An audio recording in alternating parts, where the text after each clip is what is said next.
Hi, welcome back to EducateTube.com. My name is Sipsky, your host. Today I'll be talking about spring cleaning and some of the tips I might give to you guys.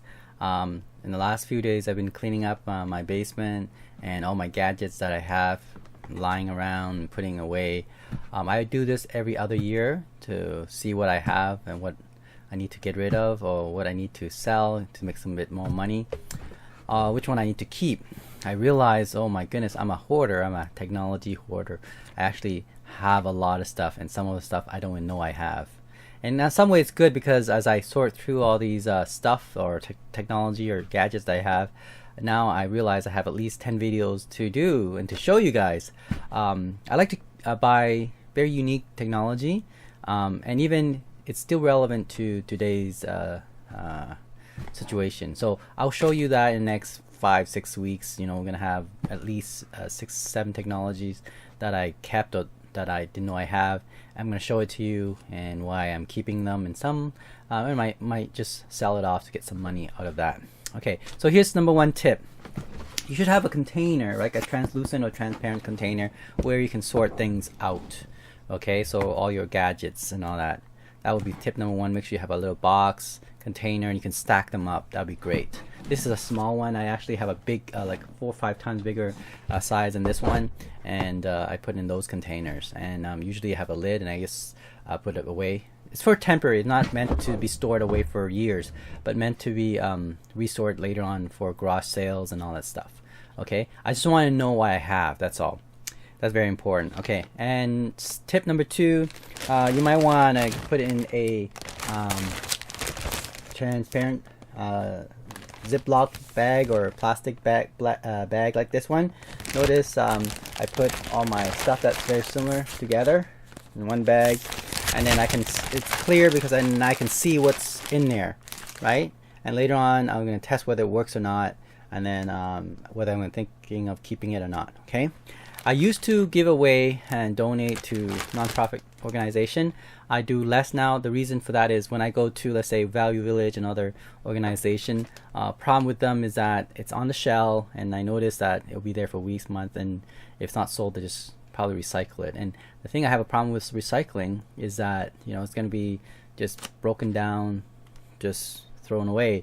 Whereas for me, I'm actually a technology geek, and I do use all my technology. It's just that I have too much of it, and I end up you know, if I see it, I'll use it and I'll show it to you, and that's a problem with that. Okay, but anyway, I use all my technology. Sometimes if it's broken, I'll take transistor or resistors out of it. I'll take parts out of it and reuse it for something else. I think that's more useful than recycling, because that is reused, and anything that is not used is disregarded and then can be recycled. I think that's more important. Anyway, so make sure you have a bag. Like, I also keep all my bags too. Like, you know, when I purchase something, I keep it in my bag. I can reuse it for later on as well. And if I don't have enough, I've been through about 50 of these plastic bags. I bought this one from dollar store. This one is a very large bag. Let me show you. This one comes in 6 bags. It's huge. Look at how big it is. Okay, 6 bags for $1.50. A little bit more expensive for that one, but it's huge for this bag. Or you can get a smaller size, like this one here. Let me show you. This is a bit smaller.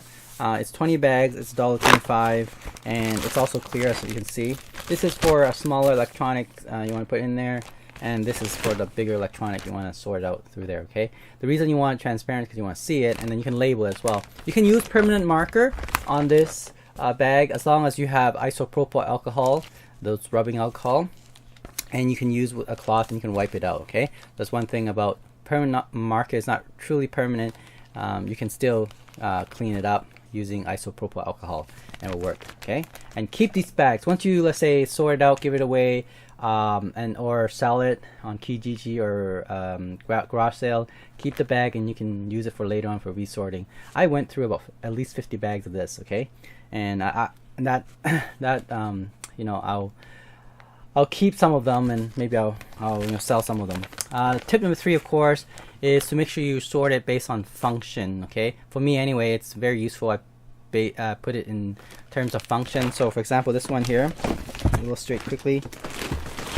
Here, I put all my cassette tapes and anything related to it into one bag. Okay, so notice here, This is why I'm gonna make a video on some of the stuff that I have. I like to keep them. Look at this one. Oh, yeah, look at that. Panasonic tape player. Cool. It has a reverse.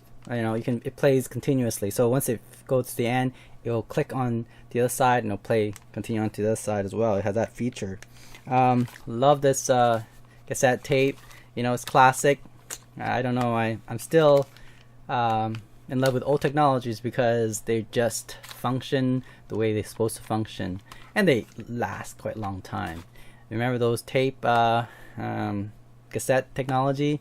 You know, that you can't put much on those. You can maybe go up to 60 to 90 minutes of music, and that was it. But the good thing about it, right? I mean, the problem is that it's big, but the good thing about it is that those tape, you know, I don't know. I don't even know if the sound quality is better. I don't know if that's true, but it's the fact that it's just there's something about it. You put it in, close it, and just press play, and it play. That's it. That simple. Put on your headphone, and you're ready to go. Hook it to your, you know, to your pants or to the belt or whatever it is, and you go for a run. And there we go. Your technology is ready to go. Yeah. So I have those. I have a couple of those. And I don't like to give that away, you know. I'm sure people like, maybe some people like myself who like to keep these old technology and do use them, but majority of people will disregard it, throw it away, and put it in recycling, which is so sad because they're still useful. Okay, I have a lot of cassette tapes of old music like Depeche Mode, the classic Kenny G, you know, saxophone, those kind of stuff, and I think I'd like to listen to them still. Alright, next time I'll show you some of these old technology. I actually have another technology I want to show you next week. And it's going to be cool because it's related to the new Sony a7R3 and the Sony a7 III, where this is a small, tiny computer. I download the Sony app, and I was able to get the time-lapse working for the Sony a7R3 as well. So this is going to be great. I'll show you that next week. Thanks for watching EducateTube.com.